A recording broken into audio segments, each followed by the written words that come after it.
நான் சென்னை சங்கர் நகர் பம்மல் தெரு நாய்களெல்லாம் பிடிக்க வேண்டும் என்று உச்சநீதிமன்றத்தில் தீர்ப்பு சொல்லியிருக்கிற நீதிபதி ஐயா அவர்களுக்கு வணக்கம். தெரு நாய்களை பிடிக்கிறதுக்கு உத்தரவுப்பட்ட இந்த உச்சநீதிமன்ற தீர்ப்பை வாபஸ் வாங்குங்க ப்ளீஸ் ஐயா. ஏன்னா அவங்க படுற கஷ்டம் அவங்களுக்கு தான் தெரியும். ஒரு நாளும் சாப்பாடு இல்லாமல் தண்ணி இல்லாமல் தூங்குறதுக்கு நல்ல இடம் இல்லாமல் வீட்டு ஓரத்தில் கூட யாரும் ஒதுங்க இடம் கொடுக்க மாட்டாங்க சார்.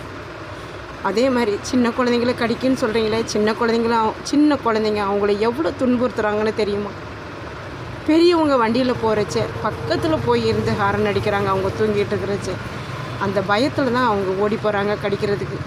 சின்ன குழந்தைங்கக்கிட்ட பேரண்ட்ஸுங்க சொல்லி வளர்க்கணும், இந்த மாதிரி ஜீவன்களை அடிக்காதீங்க துன்புறுத்தாதீங்கன்னு.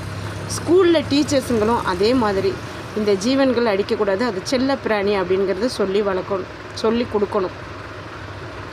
தயவு செஞ்சு நீங்களும் எவ்வளவோ யூடியூப் சேனல் பார்ப்பீங்கள்ல சார், அதில் பாருங்கள் இவங்க எவ்வளோ நல்லது செஞ்சுருக்காங்கன்னு சொல்லிட்டு.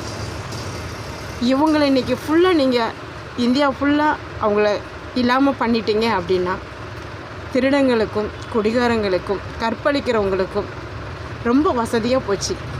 ஏன் நாளைக்கு உங்கள் வீட்டிலே கூட நடக்கலாம் இந்த திருட்டு, இந்த கற்பழிப்பு. அப்போ நம்ம நினைப்போம் யாருமே இருக்கிறச்ச அருமை தெரியாது சார், உங்கள் இல்லாதப்போ தான் அருமை தெரியும். ப்ளீஸ் இந்த சட்டத்தை வாபஸ் வாங்க. எல்லா மக்களும் கண்டிப்பாக இதை ஏற்றுக்க மாட்டாங்க. உங்களுக்கு இதை சரின்னு படுற விஷயம் ஒரு சிலருக்கு சரி இல்லாமல் கூட இருக்கும். அவங்க எவ்வளவோ நல்லது செஞ்சுருக்காங்க. ஏன் சார் இந்த உச்ச நீதிமன்றம் தீர்ப்பு இந்த வாய் இல்லாத ஜீவன் அவங்கவுங்க தெருவில் இருக்கிறவங்களுக்கு சாப்பாடு போடுங்க, தண்ணி வைங்க, மழைக்கு ஒதுங்க, இடம் கொடுங்க அப்படின்னு ஏன் சார் இந்த மாதிரி கட்டளை போடலை?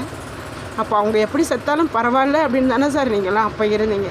சாப்பாடு போட்டு தண்ணி வச்சு அவங்க மறுபடியும் இப்படி வெறி பிடிச்சி இருந்தாங்கன்னா அவங்களுக்கு இந்த அரசாங்கத்தில் அந்த தெருவில் யார் சாப்பாடு போடுறாங்களோ அவங்க மூலியமாக ஊசி போடவோ கருத்தடை பண்ணுறதுக்கோ அனுமதி கொடுக்கணும். அந்த டாக்டருங்க அங்கே அவங்களுக்கு சேர வேண்டிய மருத்துவத்தை செய்ய சொல்லுங்கள். நகராட்சியில் பிடிச்சிட்டு போய் ஃபேமிலி பிளானிங் பண்ணுறதே கருணை கொலைக்கு சமந்தான்.